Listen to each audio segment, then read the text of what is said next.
Ops, tika lang mga idol. Kung hindi pa kayo nakapag-subscribe dyan, please huwag nyo naman ipagdamot ang inyong subscribe at pinutin nyo na rin ang hit notification bell para updated ka sa aking mga panis video. Ano yan? Bakit po?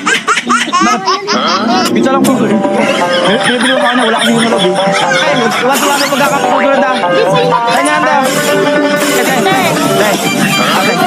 Ano, di ko na. Ano, brand? Di sa'yo na.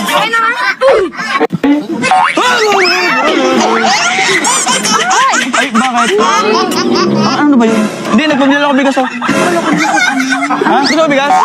Bigas. Nagulat siya. Tell me. Tell me how. Why? Dahil minsan na ng bigas.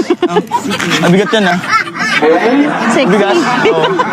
Masama ang loob ni ate, pero masaya. Bigas. Oh. Sir, paano po kayo nanliligaw?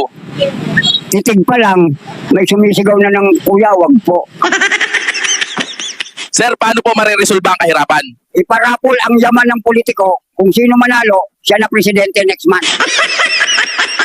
Sir, anong palatandaan ng kandidatong epal? Pag may bagyo, bigas lang ang dala, pero may nakalagay na mukha pa rin niya sa sako. Sir, anong first sign na ang kandidato ay bogus? Pag may stage, spotlight, banda, pero walang solusyon sa baha. Sir, anong masasabi niyo sa mga political caravan? Parang circus, may paikot, may palabas, pero laging tayong naluloko.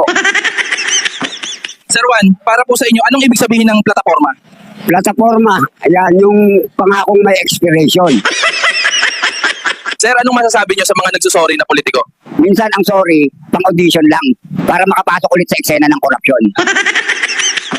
Sir, bakit po sa tingin niyo nauuto ang masa? Kasi gutom. At ang gutom, madaling pakainin ng kasinungalingan.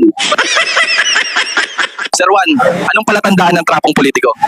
Yung tuwing election lang marunong ngumiti at tumingin sa mata. Sir Juan, anong tingin niyo sa campaign period? Time out lang yan sa pagnanakaw. Pag nakaupo ulit, tuloy na. Sir Juan, ano po masasabi niyo sa pork barrel?